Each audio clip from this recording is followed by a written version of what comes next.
Bonjour les amis, je suis ravie de vous retrouver dans cette nouvelle vidéo. J'espère que vous avez passé un merveilleux été. Aujourd'hui, je vous propose qu'on se retrouve dans un mini vlog où je vais vous partager quelques petites choses en termes d'actualité, notamment pour faire une petite mise à jour des projets.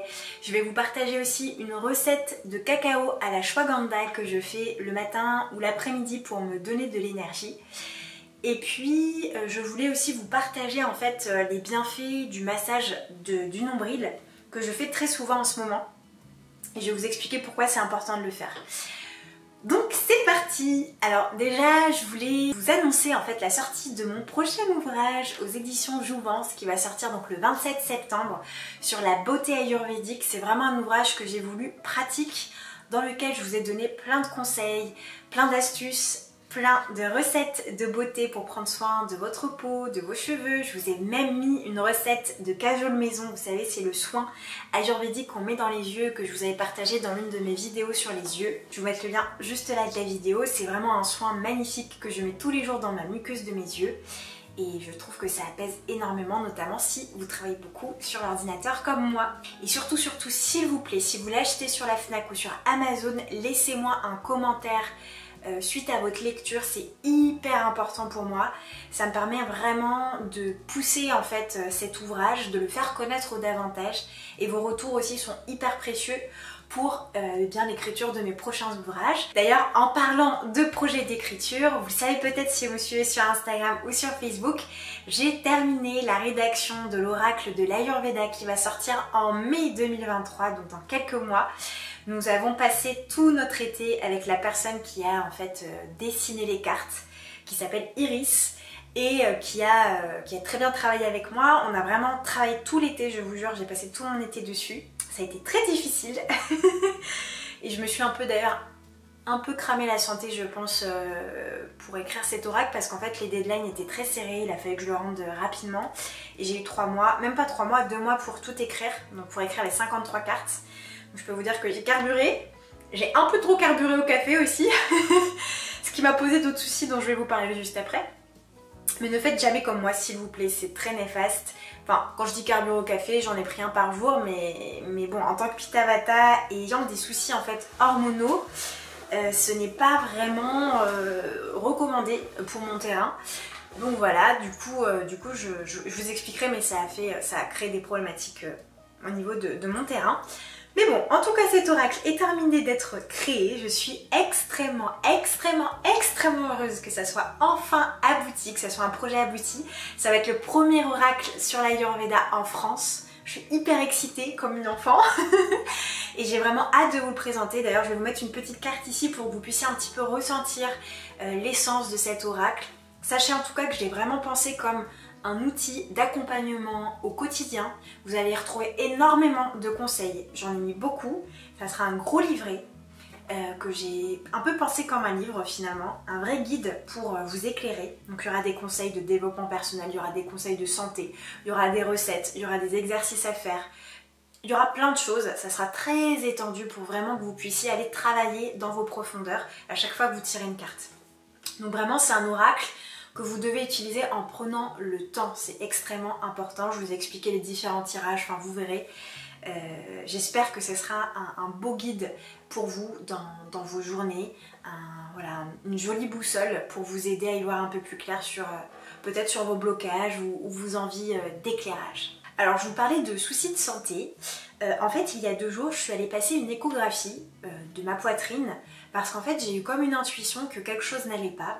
Il faut savoir en fait qu'avant chaque menstruation j'ai vraiment des douleurs parce que c'est lié en fait à mon manque de progestérone. Vous le savez peut-être aussi si vous me suivez encore une fois sur les réseaux sociaux, notamment Instagram. Je vous avais parlé de mon endométriose. D'ailleurs, vous savez qu'il y a eu un événement un peu fâcheux suite à cette endométriose, mais j'ai plus du tout envie d'en parler et de ressasser tout ça.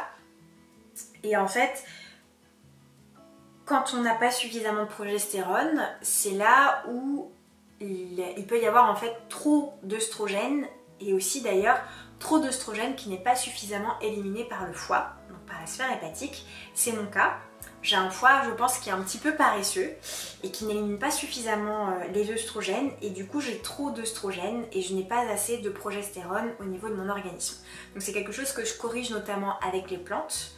Peut-être que vous connaissez le gâtillier que je prends sous forme d'EPS, donc d'extrait de plantes standardisées, mais je le prends aussi sous forme de plantes sèches en fait, que je vais venir faire infuser avec d'autres plantes comme l'Achillée millefeuille. Je prends aussi des bourgeons de framboisier, de feuilles de framboisier. Enfin, je prends tout un tas de choses justement pour pouvoir travailler sur mon terrain. Mais mon foie a vraiment pris cher avec cet oracle dont je vous parlais, où j'ai vraiment carburé au café. Enfin, j'en prenais un par jour alors que d'habitude j'en prends 1 à 2 fois par semaine, grand maximum. Mais là j'étais un peu obligée de le faire pour justement soutenir cette espèce de créativité, parce qu'il fallait que je crée vite, mais bien, que je sois extrêmement concentrée, et j'avais plein de projets sur le feu aussi en même temps. Enfin, ça a été vraiment un été assez compliqué en termes professionnels, au niveau professionnel, pour m'organiser, pour mener à bien tous les projets que j'avais en tête. Ça a été un été très dense et très dynamique. Mais j'ai réussi, mais voilà, comme je vous ai dit, ça m'a coûté en termes de santé. Je dormais pas bien, j'avais des problèmes de sommeil parce que j'étais extrêmement stressée. Et puis bah voilà, je buvais trop de café et donc ça s'est ressenti. Et il y a quelques jours, j'ai eu vraiment de grosses douleurs, mais pas comme d'habitude si vous voulez. C'était vraiment inhabituel. Vous savez, la petite voix de l'intuition qui vous dit attention, il y a quelque chose qui se passe, il faut que tu ailles vérifier. Donc j'ai demandé à mon médecin de faire une échographie et en fait il s'avère que j'ai 2 adénofibromes. Donc ce sont des fibromes en fait des seins que j'ai au niveau de la poitrine. Et puis j'ai quelques kystes également qui ont poussé, et ça je l'avais pas avant en fait. Donc c'est arrivé je pense au fil des mois, et ça a dû s'accentuer il y a quelques temps. Donc quelque part j'ai été rassurée que mon intuition ne me trompe pas, et vraiment ça a été une prise de conscience de me dire attention, là tu joues avec le feu, il faut vraiment que tu fasses attention à prendre soin de ton terrain. Donc j'ai arrêté complètement le café.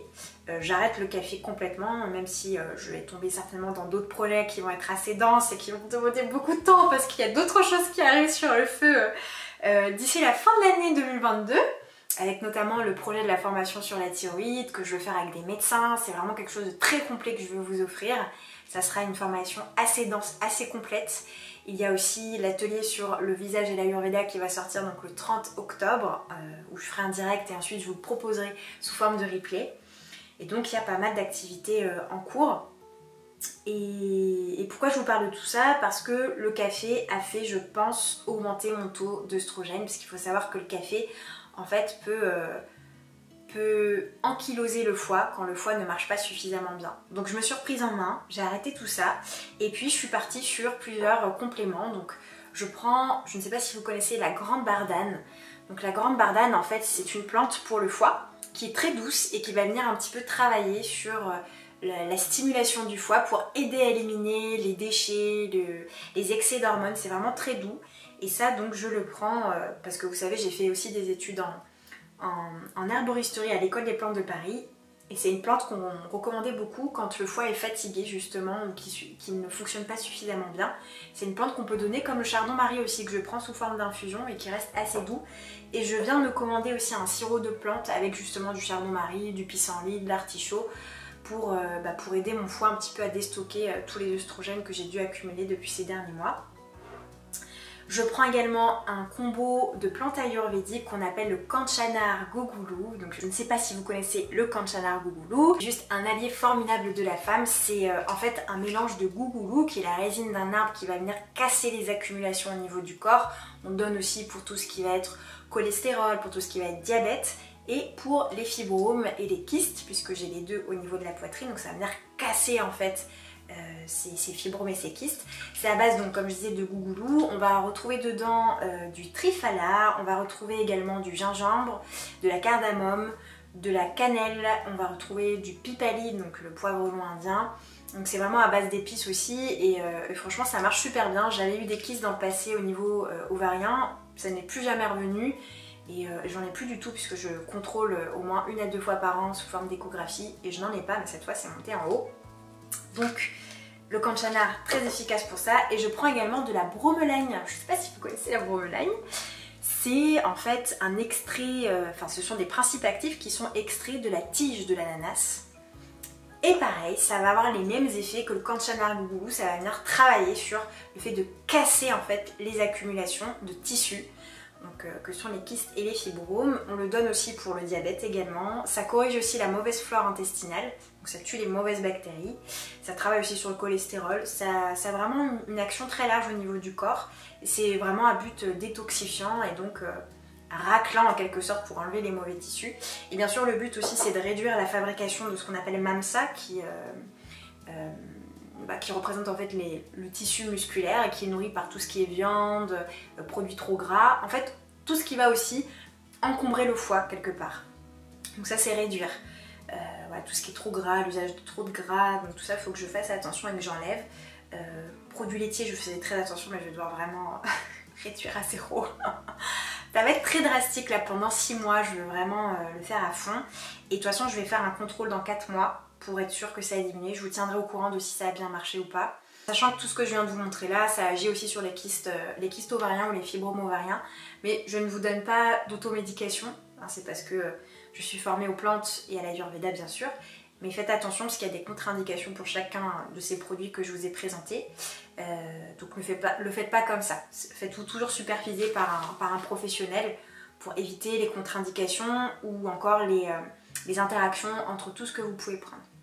Et un truc dont je voulais vous parler, c'est que je veux tester un nouveau format de vidéo sur la chaîne et je veux absolument avoir votre avis dessus. En fait, j'ai pensé intégrer des petites vidéos de 10 à 12 minutes sur la chaîne à partir de la rentrée où je vais analyser en fait une personnalité publique et après je verrai aussi pour faire passer les abonnés de cette chaîne. Donc à chaque fois je sélectionnerai une personne qui évoquera en fait ses problématiques et puis on analysera ensemble d'un point de vue ayurvédique. Mais d'abord je voulais vraiment mettre en place ça, c'est analyser une personnalité publique sous l'angle de l'Ayurveda, sous l'égide de l'Ayurveda, donc voir un petit peu les caractéristiques pour mieux vous aider à comprendre les pourtours des constitutions ayurvédiques, de la Prakriti. Pour que vous puissiez mieux comprendre quand on a une alliance de Vata, de Pitta ou de Kapha et de Vata par exemple, qu'est-ce que ça donne exactement, comment on peut le voir justement dans les personnalités publiques, comment ça se matérialise au niveau de leur physique, au niveau de leur mental, au niveau de leur énergie, ça peut être extrêmement intéressant. Et je voulais savoir si vous étiez partant pour ce type de vidéo là, et si oui, est-ce que vous pourriez me dire dans les commentaires quelle serait la personnalité publique que vous avez envie de voir analyser pour la première vidéo. Donc voilà, je voulais avoir votre avis. N'hésitez pas à me donner le nom d'une personnalité publique en commentaire.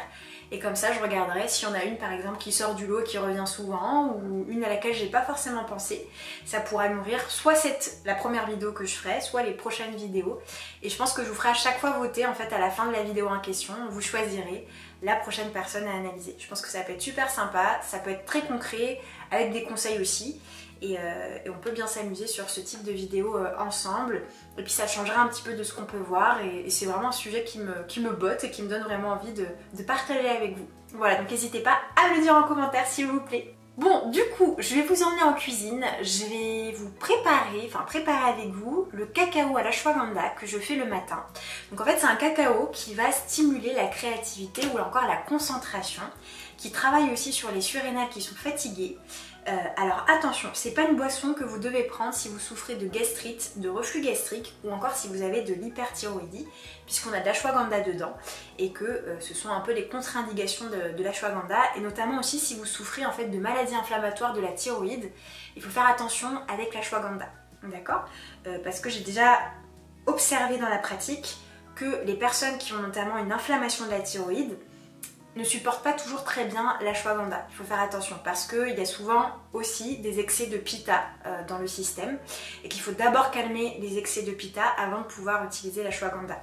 Donc voilà, je préfère vous prévenir, ce sont vraiment les contre-indications de cette boisson, sinon il n'y a aucun souci. Du coup, je vous emmène en cuisine pour découvrir la boisson. D'ailleurs, c'est la première fois, je crois, que je filme dans ma nouvelle cuisine. En fait, je pense que vous avez dû le remarquer, on a changé complètement de décor puisqu'on a déménagé, vous savez, il y a quelques mois avec Robin dans cette nouvelle maison qu'on a achetée. Et du coup on a refait tous les travaux au niveau de la cuisine du bas. Il y a encore le premier et le dernier étage qu'on n'a pas terminé de faire. Donc je vous montre pas encore les images, je vous montrerai quand la maison sera terminée. Je vous ferai une petite visite de cette maison qu'on adore, qui a vraiment des énergies toutes douces et j'ai trop hâte de vous la présenter. Et d'ailleurs je suis en train de me fabriquer un petit studio pour pouvoir filmer beaucoup plus et avoir vraiment tous mes outils au même endroit.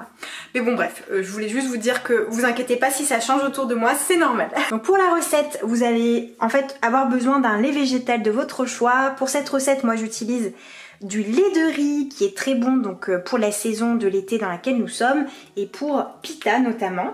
Ça peut être un peu rafraîchissant pour les Vata et les Kapha, mais c'est quand même un lait qui reste très léger.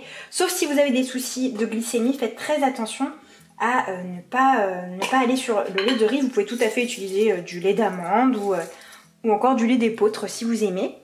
Vous allez avoir besoin également de cardamome. Donc personnellement j'utilise de la cardamome en gousse qui est beaucoup plus parfumée je trouve, que je vais ouvrir, mais vous pouvez tout à fait utiliser de la cardamome en poudre. Bien sûr de l'ashwagandha, donc ici j'avais rempli un pot pour avoir toujours de l'ashwagandha en fait en avance. Donc voilà, vous pouvez faire comme ça, bien sûr à protéger de la lumière dans un placard. Et bien sûr du cacao. Alors j'utilise ce cacao là que j'ai en fait acheté chez Biocop, qui est un cacao cru, donc qui est vraiment pur avec tous les minéraux du cacao, donc le magnésium, le manganèse, le fer. C'est vraiment un super cacao qui est pas du tout sucré, hein, qui est vraiment sans sucre.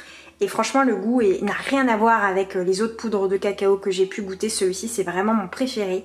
C'est de la marque Ecoidé et je suis archi fan de ce cacao. Du coup on est sur quelque chose d'extrêmement simple à réaliser. Donc on va commencer bien sûr par mettre notre lait végétal dans la casserole. Donc vous mettez l'équivalent d'une tasse.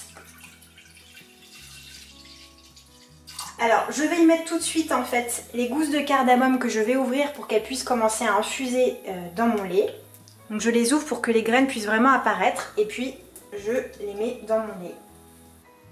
Donc ce qui est intéressant avec la cardamome, c'est que déjà elle est très digestive, mais surtout elle a un pouvoir rafraîchissant. Donc le lait de riz est froid en énergie, en virya, vous savez qu'en Ayurveda il y a deux types d'énergie, l'énergie froide et l'énergie chaude, et que chaque aliment va posséder ces énergies-là. Donc la cardamome en fait est refroidissante, donc elle va venir un peu tempérer la chaleur apportée par le cacao notamment, et l'ashwagandha. Donc ensuite on va mettre notre cacao, je mets à peu près l'équivalent de 1 cuillère à café et demi. Moi j'aime bien quand c'est bien cacaoté, mais c'est vraiment en fonction de votre goût. Je vais venir également ajouter mon ashwagandha, donc moi je mets en fait une demi-cuillère à café, ce qui équivaut à 2,5 g à peu près dans la boisson.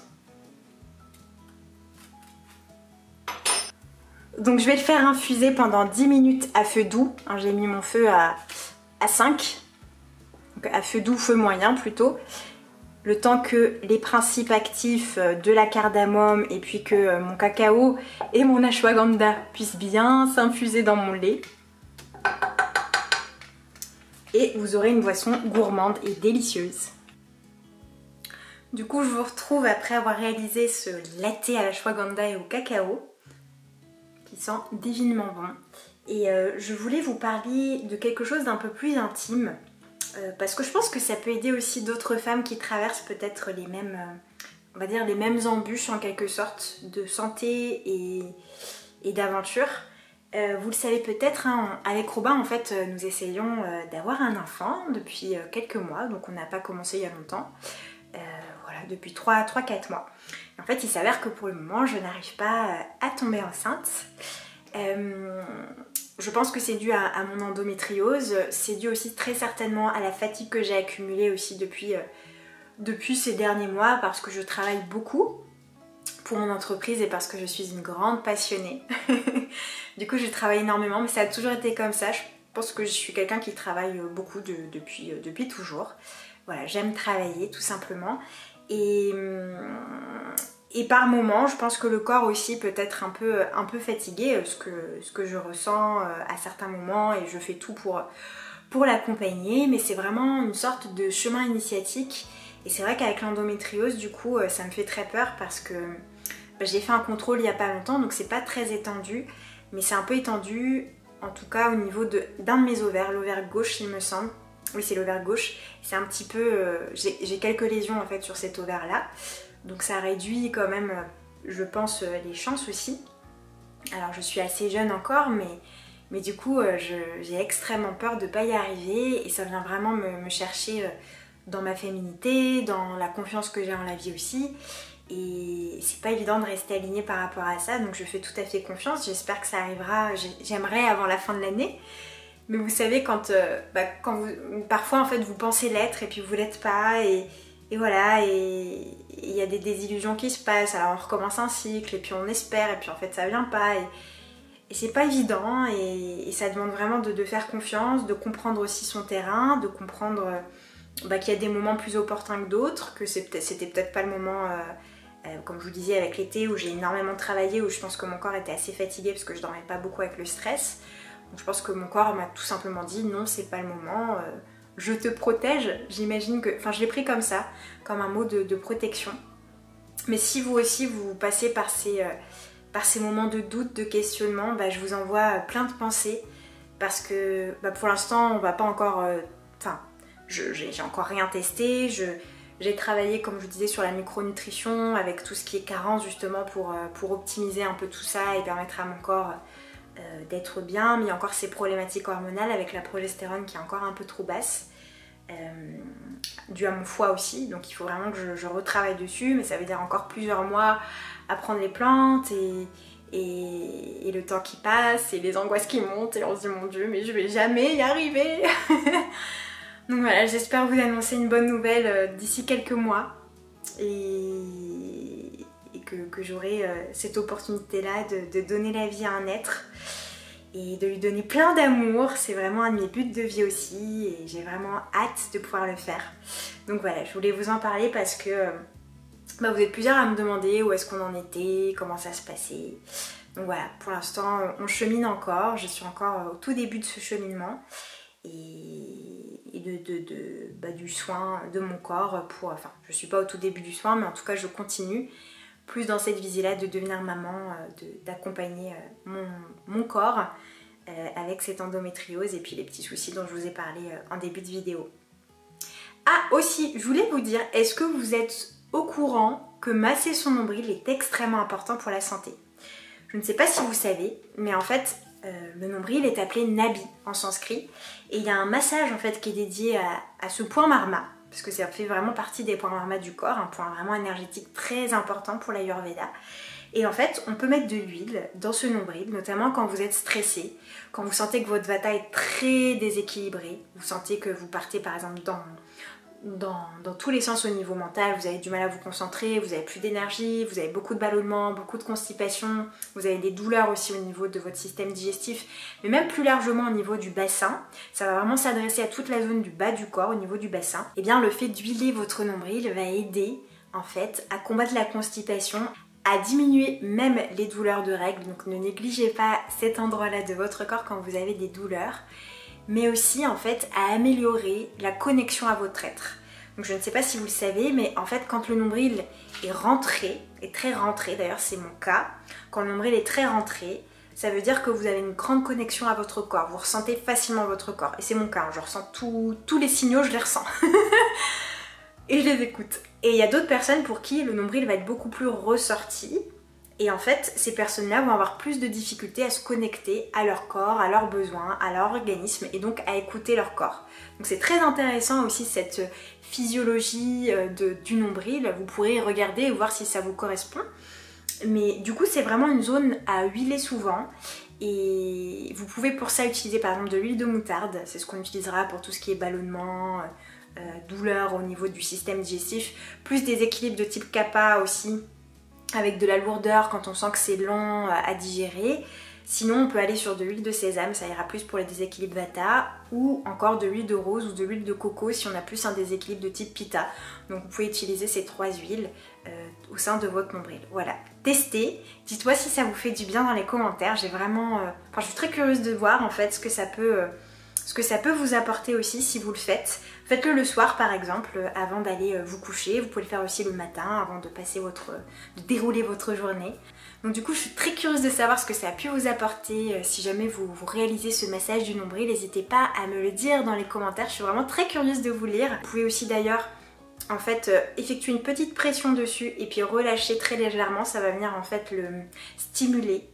Vous pouvez aussi faire des petits tours si c'est pas trop en fait douloureux ou trop sensible dans le sens des aiguilles d'une montre pour venir stimuler votre feu digestif. Donc voilà pour cette petite vidéo qui j'espère ne sera pas trop courte au montage. Je vais tout faire pour qu'elle ne soit pas trop longue. Écoutez, ça a été un vrai bonheur de vous retrouver. Vraiment, j'ai plein d'idées de vidéos à partager avec vous. J'ai vraiment envie de beaucoup plus publier sur cette chaîne parce que j'adore cet endroit en fait. J'adore partager avec vous. J'espère que tout va bien pour vous. Je vous fais des énormes bisous et je vous dis à très vite dans une prochaine vidéo. Mouah !